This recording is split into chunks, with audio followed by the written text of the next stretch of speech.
What's great about the Rhone that we find with our Loris customers is Bordeaux wines, Cabernet Sauvignon, Merlot dominated wines have that full body, that full structure that you find also in the Rhone, but they've also got very strong, very austere tannins that need quite a number of years to develop to really become drinkable, approachable, smooth and velvety, whereas Rhone wines, they just develop right away.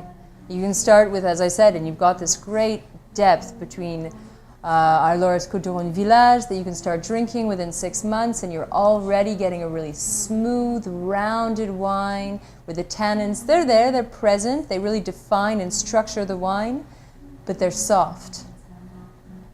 And as you slowly move up, you can get into wines that are more complex, that have more layered fruit, more earthiness, tobacco, some coffee notes, some dark chocolate notes that need a little bit more time to develop, that might need some cellaring. Loris Hermitage, for example, we ask people to, for a best expression, to lay it down anywhere between 5 to 15 years.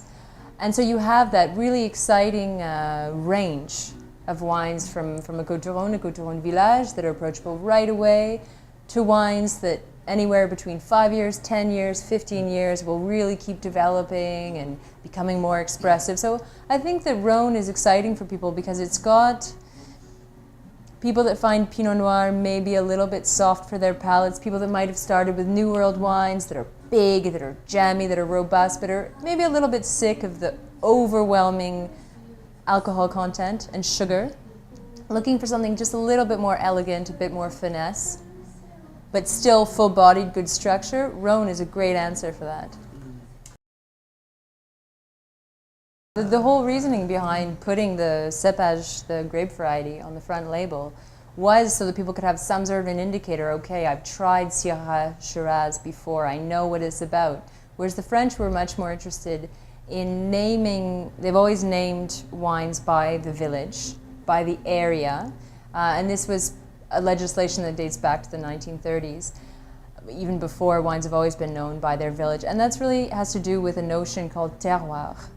Terroir is a French word that's never really had a good translation. We've never really found a way to explain it, but it's basically a sense of place.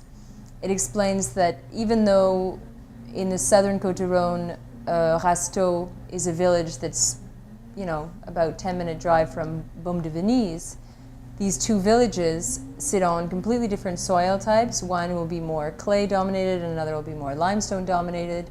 One is slightly higher altitude, so you get a more cooling effect on the vineyards. One sees a lot more, is flatter, sees more hot sunshine hours, so might have a higher alcohol content. And so for the Rhone, calling it just Syrah, calling it just Grenache is such a blanket statement. You don't get the nuance of what kind of aromas, what kind of body you're going to get on the wine.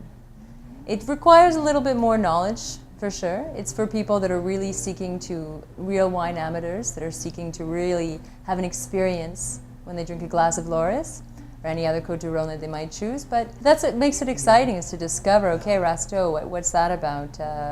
Pick up a bottle of Loris, give it a chance and say, okay, I'm starting to taste the Grenache and the Shiraz and the rest of the grape varieties in the blend, and what each grape variety brings to the blend, and not only the grape variety, but what that type of soil brings to the blend, what those hours of sunshine, the wind, the climate, the whole package, really.